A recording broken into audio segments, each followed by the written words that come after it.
Jim Van Voorst, I'm the president of the Emeritus Center, and welcome. We originally were gonna have Julie Nokoff, the dean, talk today, but due to some unforeseen circumstances, she wasn't able to make it. She is going to come on April 15th. So you'll have your taxes. All right. We are lucky, though, that Chris Walcek has a presentation. He's a member of the board. He had a presentation and he was nice enough to say, I can do that. And it's very timely because we got the eclipse coming up. I'd also like to note that on March 25th, Carmen Serino is going to talk about UAlbany student stories. Those are always interesting. The stories always have a little twist. So hopefully you're able to come back to that. That's on March 25th. I'm now going to turn it over to Scott Bird, who will introduce Chris, and we'll get on with the presentation. So have a good afternoon. Am I sharing this right now? Did you click anything and say yes? I started sharing, but what do I, you could tell me what oh, I did already say that. I'm good. Okay, so let's go. Excellent. All right. I think, okay. We're ready to roll it. Let's go. Yeah. It is, I did say start recording, yeah, All right. to the cloud. Good afternoon and welcome to our fourth presentation of the spring semester. As you know, as Jim mentioned, at least half the continent in the United States is a Twitter with the expectation of seeing the solar eclipse on April the 8th. The path of the totality of this time runs from Texas right past us practically, and we're very close to the track. We're lucky our guest speaker today is Chris Walcek. So very pleased that he's here to speak about astronomy, meteorology, and photography, the total solar eclipses. Dr. Walcek is a senior research associate emeritus. It doesn't go old. From UAlbany's highly acclaimed Atmospheric Sciences Research Center. And he had a great view of the last eclipse and is going to share observations and some thoughts with us about the solar eclipse phenomenon and hints on how best to enjoy the next one, I hope. Okay, thanks. Please welcome, Chris. Thanks a lot. Yeah, no, since I've been retired, it'll be coming on 4 years now, this September. And it's funny how my identity is changing. I started off as a boy with a fascination with astronomy. I was out with telescopes at night as a 10 or 12-year-old looking at Jupiter and Saturn. I majored in meteorology in college, and then that was my career as an atmospheric scientist. And nowadays, when people ask me what I do, I say, well, I used to be an atmospheric scientist, but throughout my life, my passion has always been photography. I do a lot of pretty artsy pictures. I think people compliment me on it all the time. And I think you're going to see mainly a bunch of pretty pictures here, but that's my passion right now. And but really, what I'm going to talk about is it's kind of in the reverse order: photography, a little bit of astronomy, and a little bit of meteorology. And some interesting stuff about going to Idaho. We'll overlap a little bit with the talk about Route 20. I didn't realize until right now that we actually stayed on Route 20 at a hotel that happened to be on the path of the eclipse there. But we had a speaker here a month or so ago that was talking about life along Route 20. Okay, I'm going to start off with the photography here. You're going to see several pictures. The moon is a favorite photo subject. You know, you can make pretty pictures almost of everything there. And I even have an app on my phone that tells me where the moon is any time. And if you want to go out and look at it coming up or setting, because the moon always is pretty when it's near the horizon. Here's right at Colony Crossings. This was a super moon. It made the headlines. It's a super moon. The moon is closer than it normally is. And so it's brighter, but you can't tell that. But you go out and you can get pretty pictures of it rising. The sun too. I love taking pictures of the sun. You shoot right into the sun. This is the sun setting over my mother-in-law's place out in California. This is a moon going through the trees. Even stuff in front of the moon is pretty. You can get birds flying around, and you can get some pretty interesting effects there. Halloween a couple of years ago, I sent my wife out. She had a witch's hat on, and I sent her out, and I went back on a Zoom and took a picture of her here. This is my sister-in-law and a cousin. This was at the beach where we found the moon. Hey, get up there. I want to get a picture of you guys holding the moon. And so if you're near me and the moon or the sun or it's sunrise and sunset, be careful. You're going to be a photo subject. Chris, does that mean you're a lunatic? Yeah, that's no, there's a bunch of, yeah, there's quite a, there's several words. This is my daughter, Alina. She's, and again, it's fun to line up shots like this and just get pretty stuff here. My sister at sunset here. This is my other daughter. We're doing yoga on the beach, and I come on, go up and hold the sun up there, and I'm about a football field away from her here. It's an interesting effect there. And then I love I was able to use, there's an app on the phone that tells you, where things are lining up. And I saw this lighthouse on the Delaware shore. And so I was down there for about 10 minutes. You can get the sun going over the lighthouse. In fact, this is a picture of me taking that picture that my wife took. So, you're lining up and you can get some pretty, the moon and the sun are just excellent. So those are the ingredients of an eclipse. Now, here was one eclipse. Oh, this is cut off. I don't like this. A couple years ago, 2021, June, we had a sunrise partial solar eclipse. So, and I drove up with a couple of friends, and this is at Whiteface Mountain. This is Lake Champlain here. And the sun is starting to come up, and as it came over the horizon, that's what it looked like. It was, and this was the same view if you went to Thatcher Park, by the way. You could have seen this. But it's bright. You have to put on sunglasses and you have to be very careful about looking at it. And that was as it rose a little further. And again, this is over Lake Champlain here looking. And what's sad about that, it was in the clouds. If it's cloudy during a solar eclipse, it's not a good show. You're not going to have a good time. And this was later on the day, the same eclipse. It was pretty cloudy. But if you put enough filters, in fact, that's part of the photography here, you do have to start using what are called, they're basically welder's glass almost. This is a neutral density 1000 filter, so it looks like it's black. But we could walk outside right now and you look up and you'll see the disk of the sun through it. You can safely look at the sun. So it's like your eclipse glasses, but you got to put that in front of your camera to see it. So, and I needed that to take this picture. You wouldn't, if you tried to look at it, well, what was nice is the clouds actually made this visible. If it got cloudy enough, you could actually see that with your eye. But you had to be real careful with that because the clouds could disappear and you'll blind yourself right away. Now, by the way, just 6 months ago, we had an annular eclipse, and it passed through southern U.S. and Texas. And my daughter took these pictures. She held up a filter like this, the solar filter there. Or no, she actually used those eclipse glasses that everybody. And she put that in front of her iPhone camera to get these pictures. So as the moon passed in front of the sun, it got thinner, and it never did go total, but it went what was called an annular eclipse. Okay, so this was just 6 months ago. Now, here's a little interesting, some orbital physics here. Okay, did you know that your index finger at arm's length is 1 degree of arc? We all know there's 360 degrees in a circle, right? And so if you could, if you counted, there would be 180 fingers over your head and then another 180 under you.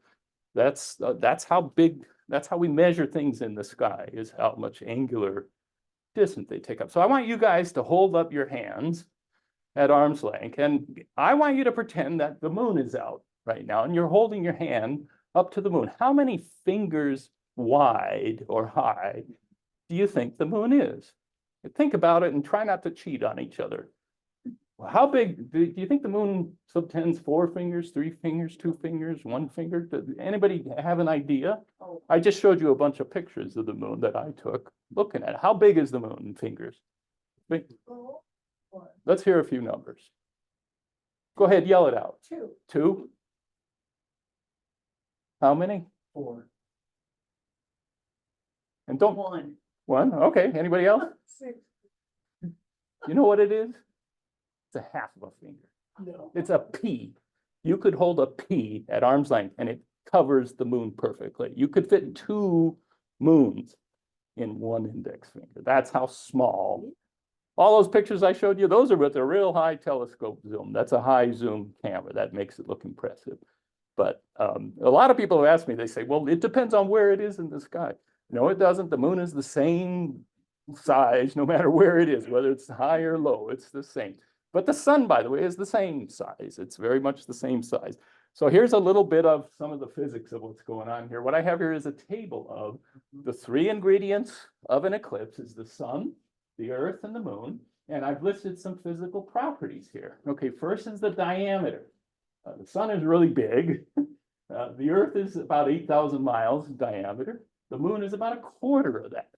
The sun is about 100 times bigger than the earth. Okay, so those are just some sizes of things, and I'll demonstrate this a little bit later.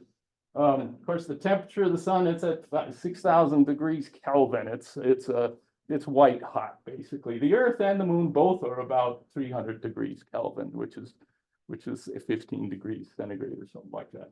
The moon, of course, doesn't have an atmosphere, and it goes up to 400 Kelvin on the noon, if it was noon on the moon, and if you go to midnight on the moon, it's down at 100. The mass, the moon is really light. It's about 1/100 the mass of the earth. Of course, the sun is huge. I mean, I'll show you in a minute what that is. And I think what's interesting here is Earth has a density of 5. Water has a density of 1 gram per cubic centimeter. You take that whiskey shot glass, well, that's more than a gram, I think. But the density of water is 1, and the Earth is 5 times that. That's a rock density. Okay, the moon has a little bit less dense than the Earth, 3, but the sun is really light. It's down at close to the density of water. It's a gas. It's actually a plasma and stuff. But at the center of the sun, where it's probably about 100 times as dense as it's just pure protons there at the middle of the sun. It's a very but here's some interesting things here. The distance, of course, the Earth is 93 million miles away from the Earth. It takes 8 minutes for light to travel there. The moon is only about 250,000 miles away. But the most important thing is here that makes eclipses nice is that the sun is 400 times as far away from the Earth as the moon is. But what's interesting is it's exactly 400 times the size. So you have the fact that this is 400 times as far and 400 times as big lets them, when they go in front of each other, they almost perfectly match.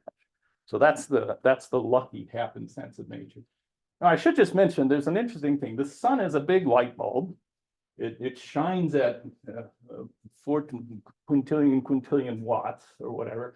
And most of this energy is generated right at the inner 10% of the sun, and where they actually, there's so much gravity and so much pressure, and there's so much heat there that it pushes the protons together, protons are just hydrogen, basically, and you push them together and you make helium. And so that's where all the heat is made. But what is kind of interesting is at the center of the sun, if you take this wattage and distribute it over the volume of that sphere, it comes out to about 1,000 watts are produced in a cubic meter. Now, I crudely estimate this stand here is about a cubic meter. Or you could think of a cubic meter. So there's 1,000 watts generated in that space, every cubic meter of space there. But what's interesting is the human body, each one of you is generating about 100 watts. Now, you probably didn't know that's your 2,000 calories a day works out to about 100 watts. We're a little 100-watt light bulbs, energy-wise. But what's interesting is your body volume is about 1/10 of a cubic meter, and it turns out it's about the same as at the center of the sun.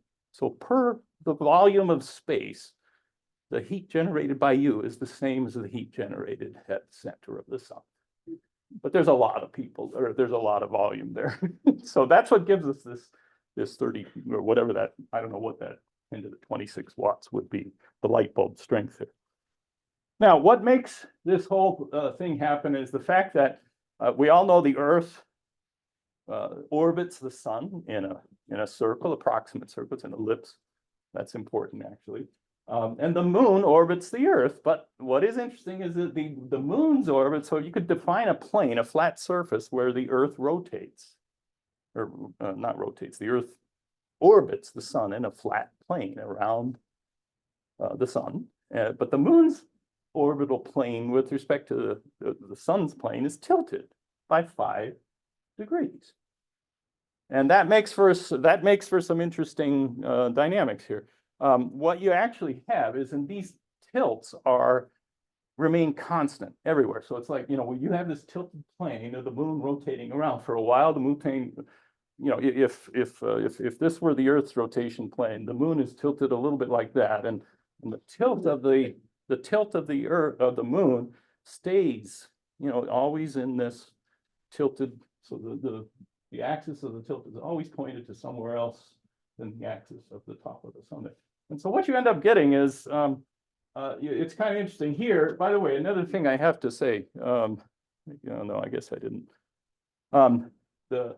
Sometimes the moon is below the orbital plane of the Earth, and sometimes it's above. And so you can kind of see this picture here. When the moon is, by the way, an eclipse can only happen when the moon is between the Earth and the sun. So you could maybe get an eclipse here or here or here, but the moon has to be perfectly in front, perfectly on a line between the Earth and the sun. And so you can kind of see here that, like in this view here, the shadow goes below the Earth and it misses it. Whereas here it hits it, but over here the shadow's above it. So there's 2 times a year when you can get an eclipse happening, because those are the only 2 times. So that 5-degree tilt, and now remember, I told you the size of the moon is only 1/2 degree, and the size of the sun's only 1/2 degree. So you got a P here, which is the sun, and another P here, which is the moon. But some of the times that moon is 10 Ps above the sun, and sometimes it's 10 Ps below the moon. So it's only going to be those 2 times a year when the moon is within 1 P length of each other that you're going to get it. So you only get eclipses. You generally get about 2 eclipses every year worldwide. Okay, so that's just why we had one, that annular eclipse that we had back in October. We're getting another one now 6 months later in April. So this is what it actually. I downloaded this. You can download these what are called lunar calendars. What they are is, they have the months listed along the top, and each day starts at 1 and goes to 31. And they give you what the moon looks like on that day. So this is the year 2022, 23, and this year 2024. And what I've plotted a line to here, you have full moons here, and you have new moons. The moon is between the sun and the Earth here on this red line. And what you see is the moon orbits the Earth 1 rotation every 27 days from absolute outer space. But while the moon's rotating, the Earth is rotating too. So it actually takes a little over 29.5 days to go from a full moon to a full moon. Or each phase of the moon is exactly 29.5 days away from the one before it. And so what happens here during a month, during a particular year here, for example, here's October last year this is August, I think, where we actually had a full moon on the 1st and a full moon on the 31st. And that's called a blue moon when you have that, because that only happens about once every 3 years. But usually you just get 1 full moon a month. And it happens 1 day earlier pretty much every month. So like, for example, I see here let's see, this is March. Right now, we're on the 11th here. We're coming up on, or we just had a new moon yesterday. So we could have almost had an eclipse, but again, the moon is next month going to be eclipsing. But this month it's right that we're still a P length away from the sun right now. So we just had a new moon yesterday, let's see, next month it's going to move up a day earlier every month here for that. So that's the way the moon phases work there. Let's see, why did I put this back in? Oh, so here's what's happening. Back in October, we had the annular eclipse. If you were down in Texas, you could have seen those sequence of shots that I showed you. And so what now happened in the 3 months since then, November, December, January, the moon was pretty high above the plane of the ecliptic. And then we're going to go February, March, and then in April here, we're going to be on the other side of the sun And that shadow is going to be cast right across the middle. And that's the eclipse that's coming up in about 3 weeks. Okay. So that's kind of the orbital dynamics. Now I brought in some props here. I brought a basketball. If this were the Earth, I'm gonna put the Earth here. Okay. So the thing I don't like about those diagrams that I just showed you, where and anytime I see solar system pictures, they aren't real. That's not what the solar system looks like. They always show the planets and everything really close together. If this were the Earth, the moon is the size of a hardball. And how far is the moon away from the Earth? Now I worked it out. If this is about 10 inches, the moon is going to be 8 yards away from the Earth. That's in that space scale there. And my stride is about a little less than a yard. So I think I got to take 9 steps here. And so I'm going to take 9 steps here from the ball here. I'm going to go 1, 2, 3, 4, 5, 6, 7, 8, 9. Well, it's right here. I'll put it here just to. Okay, that's the true distance between the Earth and the moon. And on the same scale, it's huge. And so I did a picture of this is Casey Stadium here, where you have it's right over in the field there. If you put this basketball here on the goal line, the moon, this little baseball, is here 8 yards away on the 8-yard line. Okay, now the sun, if we did put the sun there, the sun is going to be a ball about 28 yards high. It's huge. It's 3 stories. It's as big as this building, and that the sun would be, well, if we moved it to the end of the football field, that's kind of what it would look like. But you have to move it way farther away. And in fact, the distance you'd have to move it. And here I just zoomed back using Google Earth. Here's Casey Stadium here, and right here was where I put the Earth and the moon. The sun would have to be something like a little less than 2 miles away at that scale. And it's going to be this 3-story high beach ball out there somewhere. Let's see, you can see here's Central Avenue. Here's, I think, Sand Creek Road. So it's somewhere out past Central Avenue is where the sun would be. This 28-yard wide ball would be. So that just gives you a sense of how far things are. But there's a lot of empty space in space, basically. Okay, now here's a cute little video. I like this. This shows a picture. If you took a picture of the moon every hour and then made a movie out of it, watch. And this is called libration. This is what a moon looks like as it goes through its phases. And the thing to notice is tilting, and that's because the Earth's axis is mainly because the Earth axis is tilted. And so if you look up at it, you're going to see, to you, if you think you're still, it's going to look like the moon is tilting. But the other thing I want you to notice is that the size is changing. It's getting bigger and smaller. You notice it's kind of subtle, but it is getting bigger and smaller. And I thought this has a big role in the type of solar eclipse you get. So what it amounts to is the Earth's orbit around the sun is actually an ellipse, and so is the moon's orbit around the Earth an ellipse. They're squash circles, and sometimes the moon is very far from the Earth, and sometimes the moon is very close to the Earth, but sometimes the moon is far and close from the sun. And so if you actually look at the size of the moon, this p size at your arm's length, it goes to a little bit bigger p and a little bit smaller p. And then the sun itself changes its size. It can, when the Earth is closest, it's a little bit bigger than when it's farthest.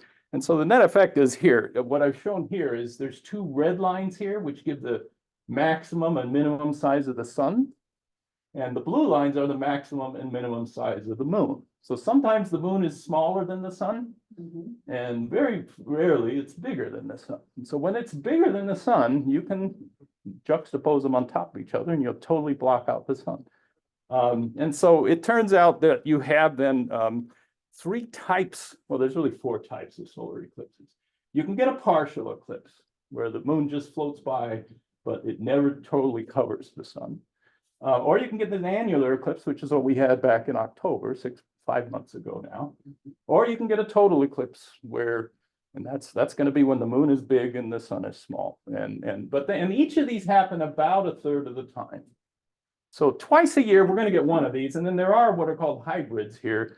You can actually have it transition from this to this during the eclipse itself. It'll start off as an annular and turn into because the distance is actually changing during the eclipse in a way that it's right on the borderline there, and you can, but that's pretty rare event there. So those are the 4 types of eclipses. So I showed you the picture of the annular, and I'm going to show you some pictures of this one here, the total eclipse there. So here's just a map of the where all the eclipses happened in the last decade. Well, I gave this talk. The reason I could give this talk and a pickup notice here was I went out to the solar eclipse in 2017, and I then worked up this talk over that, and I brushed it off because I'm going to be giving it again this year to my family and a few other people. And I said, well, I could give it to the Emeritus group here too. That would be fun. So what you see here, about twice a year we get eclipses. We learned on this trip that I took to Idaho 4 years or 5 years or 7 years ago now, that there are eclipse groupies that follow eclipses around like rock bands. Hey, let's get down to South America next year, and so they make vacations out of chasing the total solar eclipses. Now here's all the eclipses coming up over the next in North America. All the eclipses coming up over the next time there. Of course, let's see. This was the August 2017 one. This was the big one that was 7 years ago now, and this one that's coming up is right here. It's moving from Texas across, and the next one after this one is going to be here in 2045. So it's 20 years from now. I'm probably not going to make it to that one, but we'll see. That's going to be the next one that hits most of the United States. This is the solar eclipses again of the from the last 50 years. And here I just want to play let's see if this one plays. No.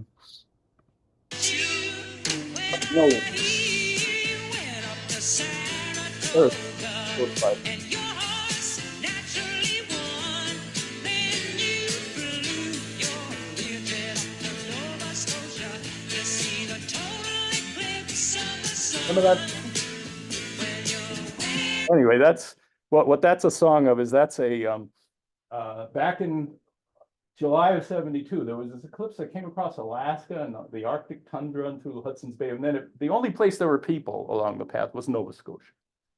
So I think that song was about Warren Beatty, although I heard there's some controversy whether Carly Simon was who she was picking on then. But he flew up, he had to fly up to Nova Scotia to go be one of the few people to see that eclipse. And she published that song about 6 months later, and then it hit the charts about 7 or 8 months, or a couple months after that. But there was kind of a cute, okay, so here was, now, by the way, so this talk I gave after my eclipse in 2017, this was the path of the eclipse of the 2017 eclipse. It started off the Portland, Oregon area and then ended up in South Carolina. I saw this coming 3 years out, 2015, 2014. And I said, you know what, this is a rare event. And what are the chances of seeing a total solar eclipse? I said, I've got to go find a place to stay. And so what I did, I'm a meteorologist, so here's a little bit of the meteorology here. Eclipses only work if it's no clouds. Yeah. So clouds are the big thing. And we have at our Atmospheric Sciences Research Center a solar energy researchers, and direct beam, they have this very important for solar energy, is whether it's diffuse or direct beam. Direct beams you can do different things with them. And so if you can see the sun in the sky, that's a really valuable asset to have. And so they've done very careful studies of where are the clear skies. And this is a map showing direct, they actually shine a telescope at where the sun is supposed to be, and if it sees brightness, it brings it up. And so red areas here are the clearest areas, yellow areas here are the cloudier areas. What's that? It was cloudy that day. Oh, well, now I looked at this and I says, I've got to go to the reddest area there. And so it turns out east of the Cascades, and they're up to about the Rockies, and the place I ultimately picked out was here in Idaho. So that's really bright red there. And I found a little town called Rexburg, which is on Route 20. And I called up the local Red Roof Inn. I want a room for that night. It's 2 years out. We're booked. Try the Motel 6. We're booked. A Japanese company bought up every room. Oh, Wow. This is 2 years out. I'm going, you gotta be kidding me. I hunt. I find a little mom and pop, a hole in the wall place. We got 12 rooms left. Give me one of them. And I got it. And I had to do it 2 years out to get that. Okay. And and this was a dusty little town out in the middle of nowhere in Idaho. And so what's funny there is, okay, so there's the path of the sun. Now, by the way, I did set up a little meteorology instrument. This is a thermocouple. It measures temperature and humidity. And so what I wanted to do was measure how would the turning off the sun make it colder.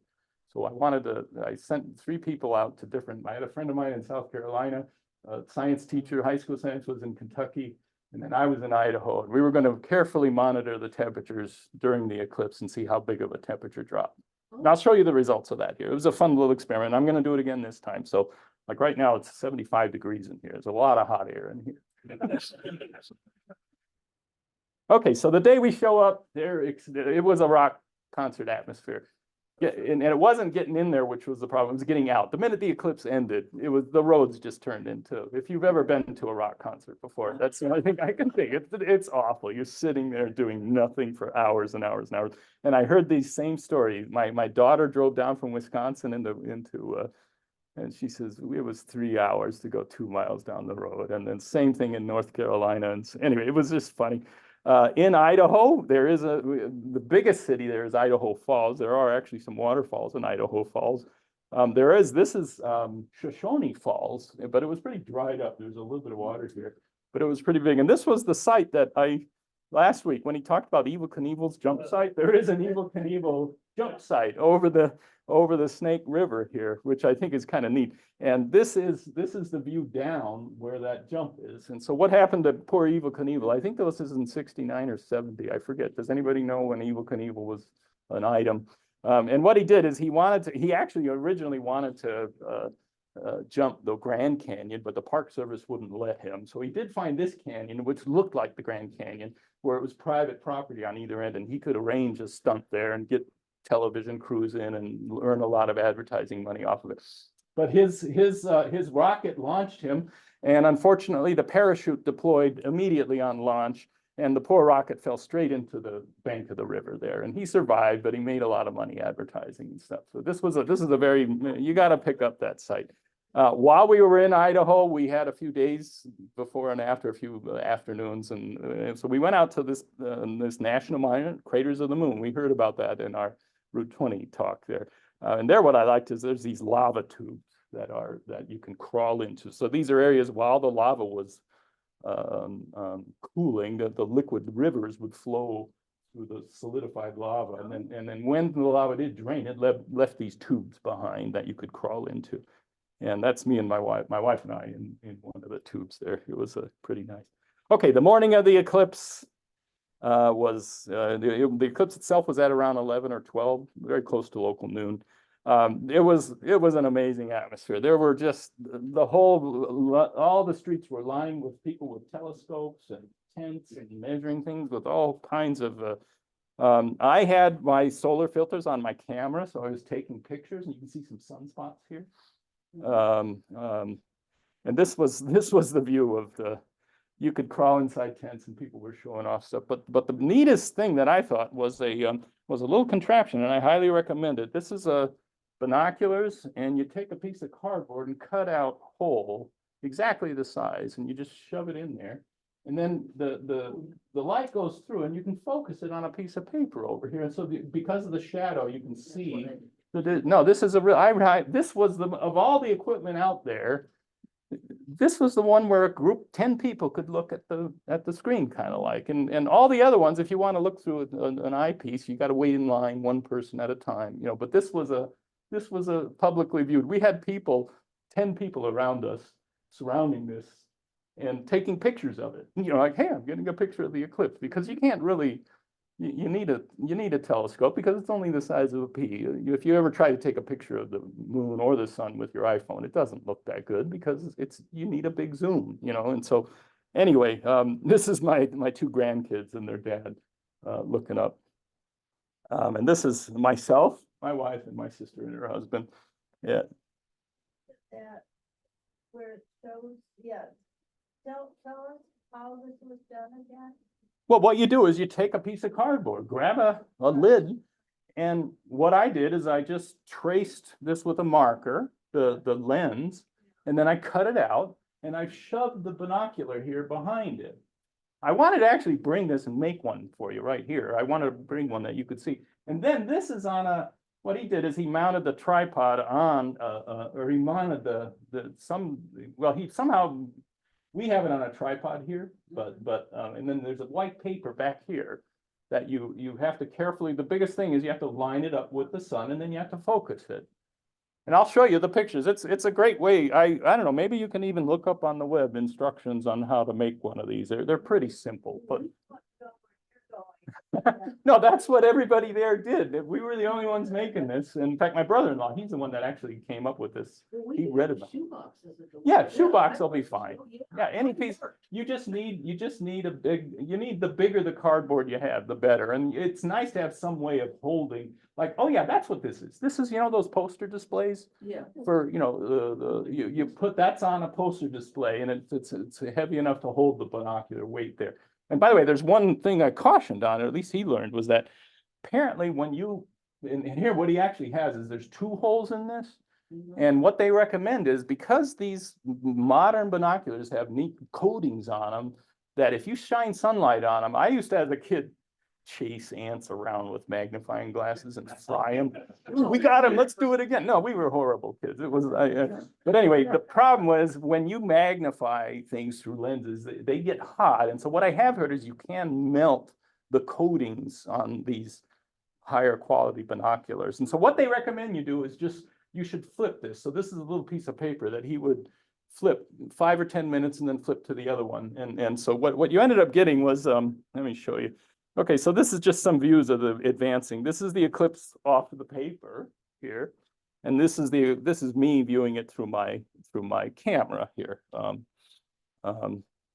It gets smaller and smaller, and it disappears. And what's amazing is you don't even know there's an eclipse until the very instant it hits, and then it turns to dark. It's almost like as if you suddenly shut off the lights in your bathroom at night. Stars come out. And this is a picture I took here. You can actually see I think this is Regulus. It's one of the brightest stars that appeared at that point, but it's bright all along the horizon. You actually see that it is daylight, 20, 30, 50 miles away from you.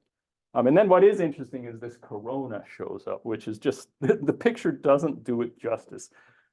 Taking a picture of the sun or the moon is hard because there's a high dynamic range. This corona is pretty bright. And the black sky is very black, and your camera is either going to be overexposed or underexposed. You can't, but what it looks like is it looks like a moving sunflower of sprites moving away. And I did find a picture on the web, but this is my picture that I took of.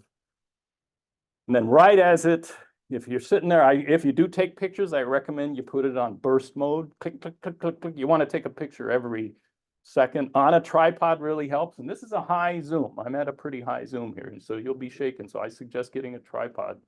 And then what's interesting is you go from having these, solar filters where you're blocking as much light as you can. Suddenly you got to go to total night where you need like 10 or 20-second exposures.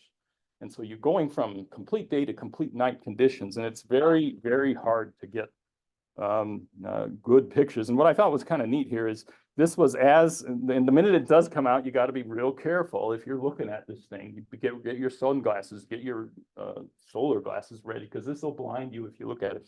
And here, what I thought was neat here is if you look right near, and if you have a good enough lens there, you can actually see flares of the flames of the sun there, and it's just spectacular. What is the radiation that damages your eyes? Oh, it's just. Oh, it's just bright. This is me like frying an ant. You're going to fry yourself pretty bad. It's a very high.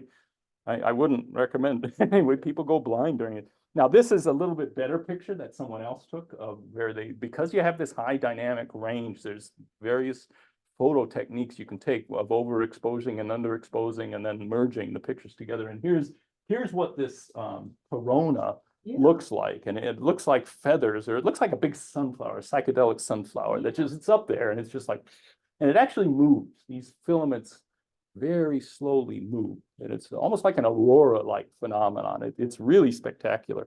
And it's really otherworldly.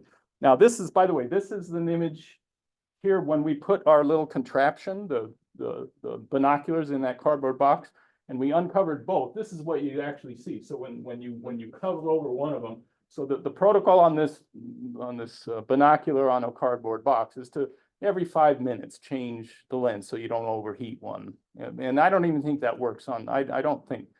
I honestly don't think it would hurt if you left it on there, but there are apparently some brands of binoculars that have coatings that can melt.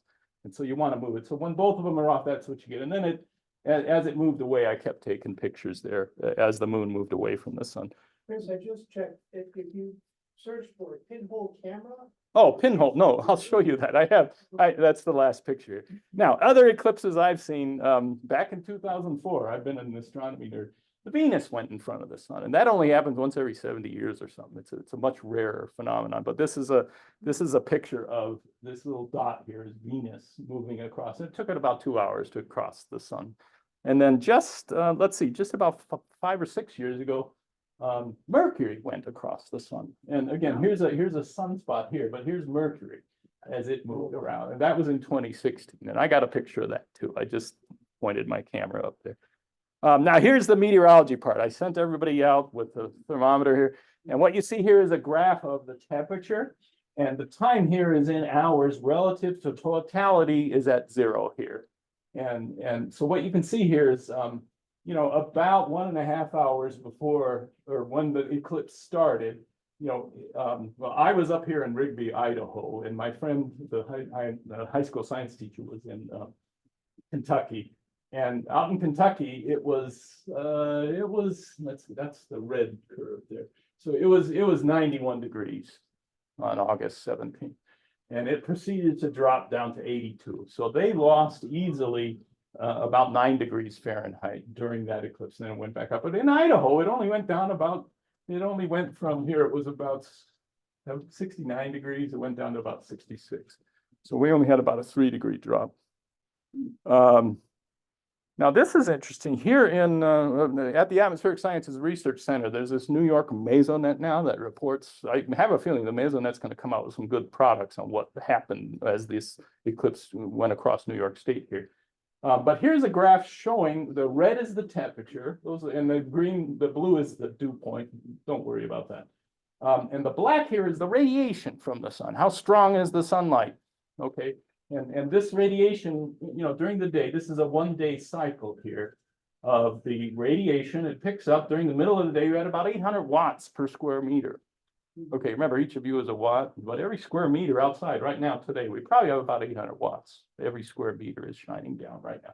But every time a cloud goes over, it goes down to 20 watts. And then it goes back up. So you can see here on this day, and this was in Massachusetts, in the Harvard Forest, it's called. It's a place that we set up a measurement site there. And so you can see here, as clouds come, you're getting a lot of clouds. And then the radiation goes down, and the temperature starts dropping too during that time. And you can kind of see here, it looks to me like out at Massachusetts, we had about a 5 to 6 degree Fahrenheit temperature drop, which is similar to what we had in Idaho, but a lot less than what they had in Kentucky for some reason. There's some interesting science there about why, when you shut off the light, the temperature might drop at a different rate. It depends on how many rivers and lakes and the breed of trees around. I don't know what it is, but there's a million things that affect how hot it's going to get today when you shine the sunlight on. But I think what's really interesting here is that if you notice, these wiggles are the clouds. And look what happens when you go down to the sun being here. It only got 50 or 60% overlapped on. The sun didn't totally go out here. But notice there's no clouds. The minute the sun stopped shining, it went from 800 to 200, the clouds disappeared. So, and that's, by the way, a feedback thing. Okay, if you don't have clouds, that affects not only the reflected infrared energy coming back, but the escaping solar going away. So for the hour and a half after at maximum, there were no clouds. And then sure enough, when it came back up to clear sky conditions, the clouds start happening again. It was really fascinating that how the feedback between the how strong the sun is blocked, and whether what you see here is that the clouds, at least on this day in August, were boiling clouds caused by the sun shining on the surface. And if you turned off the sun, the clouds stopped boiling and they disappeared. So I just thought that was some interesting meteorology there. So the clouds disappear. Watch for that if you're here. See, there's a chance. You mentioned we had clouds here. Wait around till it gets to maximum. They might disappear. That's the good chance of that. Okay, now here's the two eclipse traps. Back in 2017, in 2024, this is a much bigger. The moon is closer to the Earth here, and so the shadow is much bigger. Along this track, we only had about 2 minutes of totality, 2.5 minutes. At the middle of this track, there's up to 4 minutes, twice as long. And in fact, if you look at New York, now I did my same homework here, and I says, well, I'm going to look for the clearest skies. So and here's the track. This actually gives you the cities that are affected. So here in New York, Rochester's right on the center. What is that? Burlington is in the middle. Montreal is on the edge and Syracuse is on the edge. What town is that? Burlington? No, it begins with a W. Watertown. It's Watertown. Yeah, Watertown's on the middle. Go ahead. If you know anybody in Watertown, that's where to go. Plattsburgh is. Well, it should be between. Yeah. Why? Yeah, why isn't it? Yeah, I guess they're only showing cities bigger than a certain size here, I think, and it should be in there. Yeah, yeah. Okay, so now here's Lake Placid. If you did head up to Lake Placid there, what you can see here, this gives this is what we're having is the duration of totality is 3.5 minutes there, and the timing of it is let's see, this is geez, what is the timing? This is GMT subtract 4 hours from that, so that's 19, 18, 17, 16, 15. It's about 3 in the afternoon. Maybe that's 2 in the afternoon. I forget. It's 2 or 3 in the afternoon. It's supposed to be 3. Okay, yeah, I'm not doing the conversion from universal time to. And this is just another view of what's how the shadow is going to progress on that day, April 8th. Comes in over the Pacific there, and it crosses the Mexican border at this is London time basically, and then it comes into the U.S. and it's going to be here about 2.5 hours. And by the way, the shadow is moving at about 2,500 miles an hour. I think is what I count. Well, in fact, maybe I put that. So it's and by the way, I understand Delta Airlines has a flight that you can take that follows the track. So you're going at 500 miles an hour. So that rather than this shadow moving 2,500 miles an hour and leaving you in 4 minutes, you probably get 6 minutes of totality if you're flying an airplane along that track.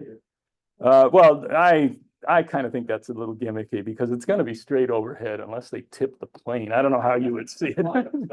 But anyway, here's another view of what the eclipse actually looks like while it's crossing.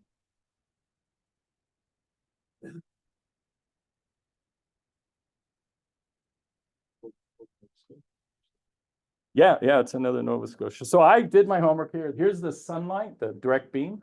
Now, what I figured is, hey, it's missing the clearest parts here, but I did try to find the reddest part of this trail. Yeah. And I have a daughter that lives in Austin, Texas. So that's where I'm heading 3 weeks from now. We're having a big family reunion. She gets about 2.5 minutes of totality off the center. And if we went about 60 miles west of her house, we could get about 4 minutes of totality. But it's going right over upstate. I have another daughter who lives in Rochester. Both daughters are in the path of totality. So anyway, that's where it's headed. Now, by the way, I'll end it on a note here. What's interesting about the moon, total eclipses are eventually going to stop occurring. And here's why. Right now, the moon is gradually moving away from the Earth. And you know why that is? It's because, see, the Earth has an ocean on it, and the moon pulls that ocean. Okay, so if you go back to this here, so, because the moon is here, the ocean gets pulled towards the moon, but then the Earth is rotating under it, and it's trying to stir the ocean. And so what it does is it actually pulls the oceans in the direction the Earth is rotating, and that pull causes the moon to get pulled towards the way those oceans have been made lopsided. And so they accelerated a little, and when you accelerate something in orbit, you move it to a higher orbit. So right now, the moon is moving away from us at 1.5 inches a year. I'm 65, 66 years old now. So the moon today is 90 inches further away from when the day I was born, okay? And so what's eventually going to happen is the moon's going to get far enough where we're only going to get annular eclipses, and we'll never get total eclipses. But the thing is, this is no more total eclipses after about 600 million years. Anyway, so it's going to be over too quick. Life is fleeting. Enjoy the solar eclipse while you can. And this is a picture I took after, the day after. Of course, we were in the day of the eclipse. It was a new moon, so the sun, which is set here, would have been blocked by the moon. But 2 days later, the moon is behind the sun, you know, moving in that direction. So this was a closing picture, and this is the end. So Can you tell us how long ago it was when there were no annular eclipses? They were all total? no, the moon started off really close to the Earth. And yeah, that's a good, I don't know that. Yeah, that would have, you're right, at some point. No, when the moon was really close to the Earth, no, it would have been total all the time. And then only annular eclipses only started at a certain time. Yeah. And then now that'll be the only one left pretty soon. But yeah, no, you know, it's probably really, well, I could calculate that probably. In fact, let's go back to that. I'll very quickly go back to that slide showing the relative. Where is that? Oh, this picture here, this one. Okay, so what you see here is, you know, the moon, this blue line here, which is the furthest the moon is from us. No, this is the furthest. This is gradually going to move out, and it's going to move from here to here in 600 million years. So you're right. It probably looks like it was. So I would venture to say that this outer line here, probably 100 million years ago, the moon started actually blocking, or it started. I think you could use this to calculate that, but I don't know. Since we're on the subject, Tuck, will you tell us what caused the moon to? Oh, yeah. Well, I'm not. That's not my area, but I have heard. You know, apparently in the primordial solar system forming, there were planets, and that when, you know, why everybody always asks, why is the moon? Why all the planets orbit in a plane, but if you look at the way that plane forms, is that there's a physics process there going on where things that aren't in the plane tend to collide with things in the plane, and when they do collide, they impart their own. You know, if they were spinning this way, they'll tip it that way a little bit. So what happens after millions of years, after all these things collide, is you get everything pretty much in the same plane, and so from what I understand, at some point during that agglomeration of planets in the early solar system, you know, as the planets were forming, there was a collision. In fact, the fact that the moon's orbit is tilted is because of that collision that happened. It hit a certain way, and then but it was a collision between a planet that wasn't in the ecliptic plane of the solar system, and so we no longer have planets orbiting outside the ecliptic, because they've all been collided with at some point by a planet in the ecliptic plane, and it resulted in the moon. Yeah. I see your family was wearing glasses. Are regular sunglasses okay? Oh, no way. Those No. ones you bought online, the cardboard ones, are they okay? If they called eclipse glasses, they have to have, I mean, I'll show you this. I have this is they rate filters for your camera by, like, well, take a look at that. You know, it's pretty, you won't see a thing through that. I don't want to touch it. Well, just hold it by the edge, but there's nothing. You don't see. No, It's like welder's glass. I can see my fingers now, okay? Well, no, maybe, this one here, this is only, they rate filters for cameras by, they call neutral density. And there's two different systems by how many stops of photography and how much fraction of the light. This is a neutral density 1000 filter. And what it means is it only lets 1/1000th of the light through. I invite you, if you want to go outside and look at the sun, it's kind of neat to look at this through this. You just see the ball, which you and I can't look at it that way. It looks like those pictures. You'll see the sunspots just through your eyes. But no, it has to be welder's glass. It's going to look totally black. If it doesn't, I look at it and see. If it's not totally black, don't put it near your eye. Don't try to look at the sun. Yeah? We'll get over Quiet. it. Yeah, to what extent are the paths that were repeated, The what? the paths? Oh. Paths. Well, you can, yeah, they go randomly. You saw those pictures of, there's a few of them there. The paths never repeat themselves. I guarantee you. Yeah, wait, where's that? Let's go to that. I should escape out of this. Let's get to, yeah, they're all over the map there. In fact, with these figures get very, well,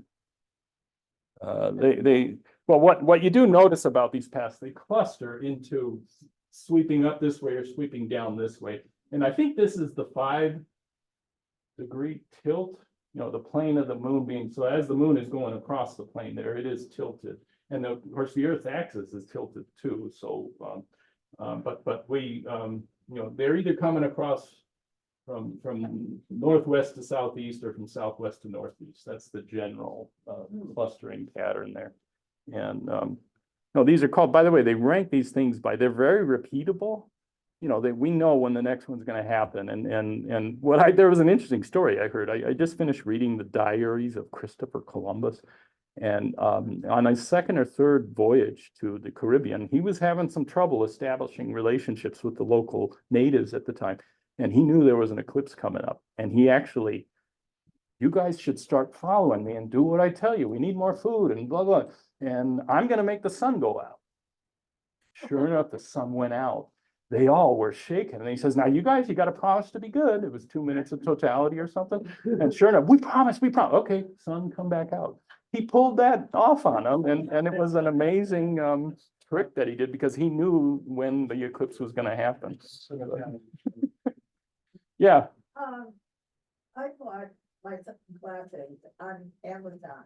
Good. So if I'm not too confident of them, should I just put on 2 pairs?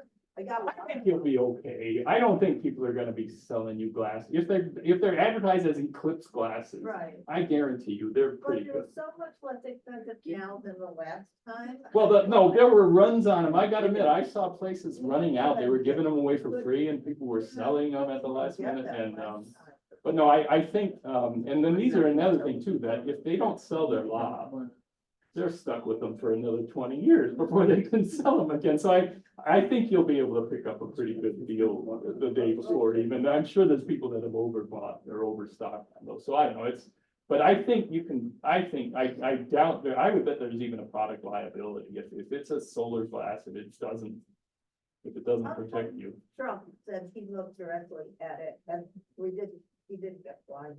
Well, you can look at the sun, you can, but I wouldn't recommend it, it'll give you a burnt spot and, no, where am I? There was another, All the melting coating on the telephone and binoculars. well, even that one, I've been an astronomy person, I always like taking pictures of this, and I have a solar filter like this for the telescope and put it on the eye. And then the telescope also has a projection system.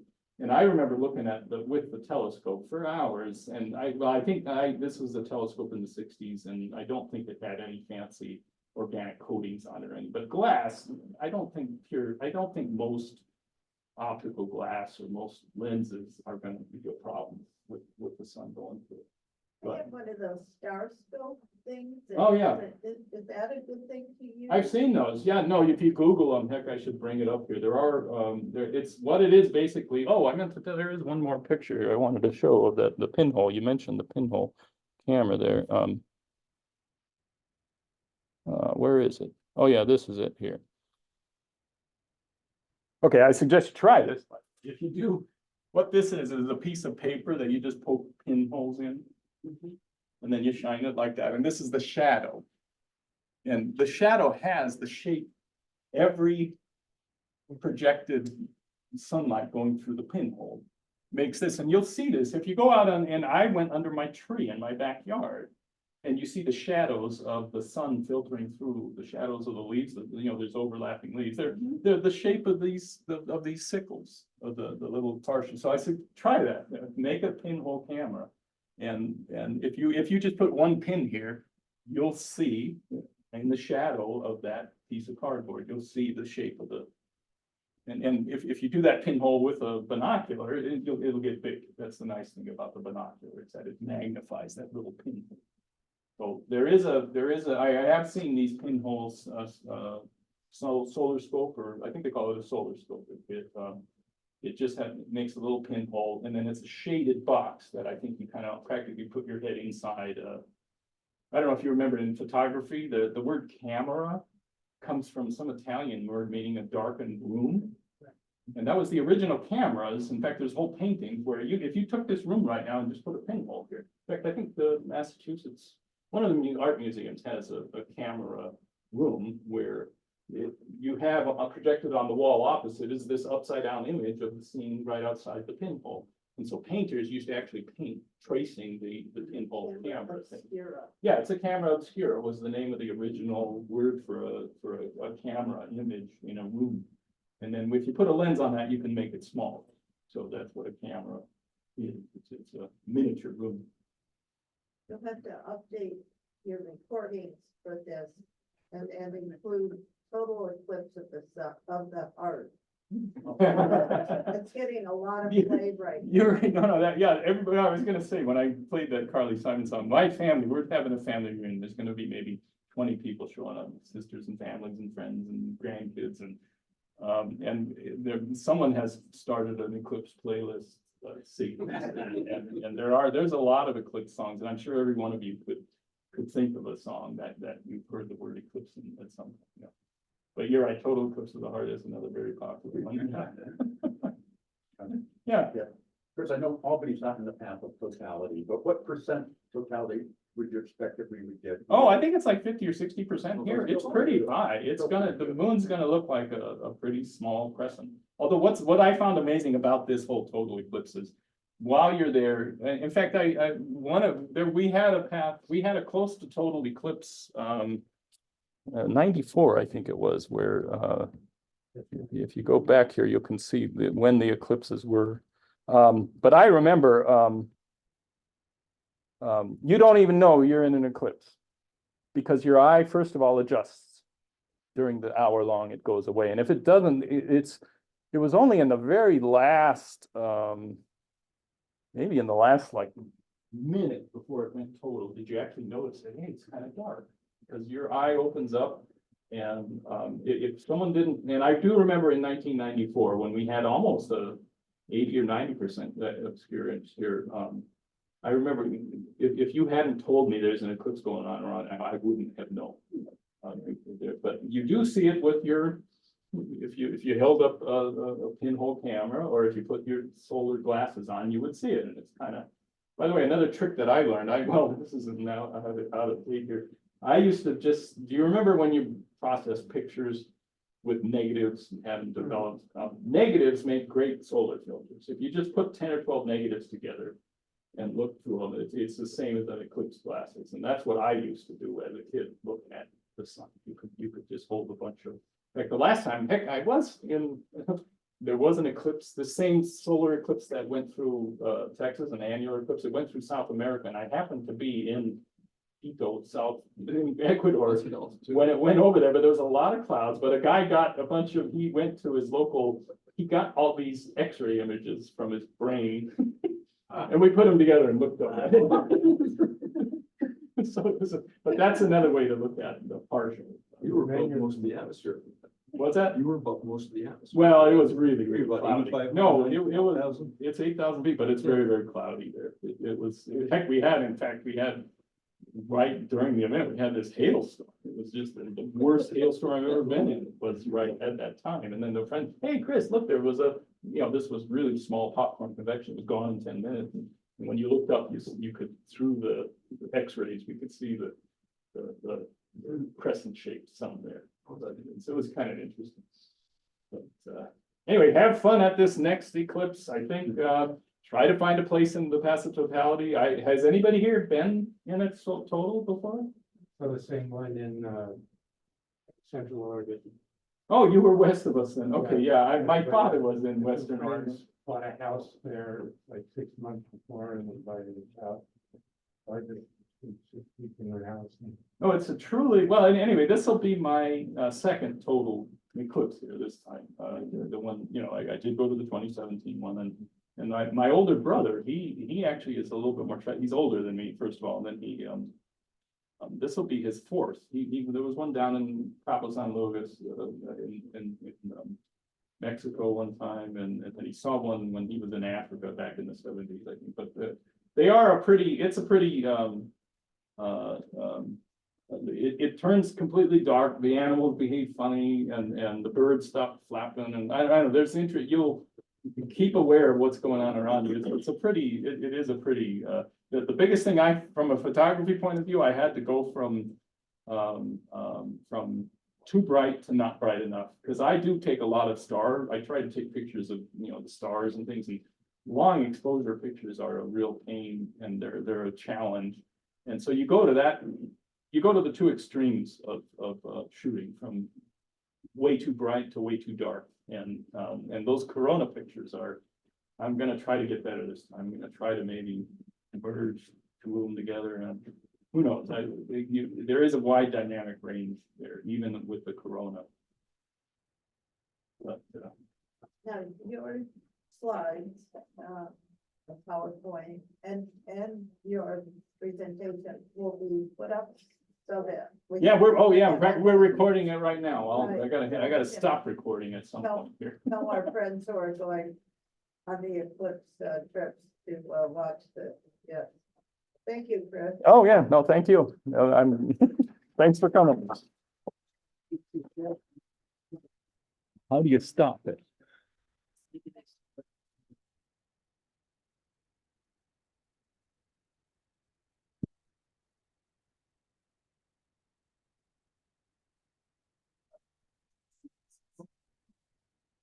Well, I just signed out. I hope that stores it. Well, yes, I wonder. I hope. I did say store it to the cloud. But yeah, there's no way of confirming that it is, oh, well, we'll see what happens. It should, no, this will take a while to process. And meeting for all.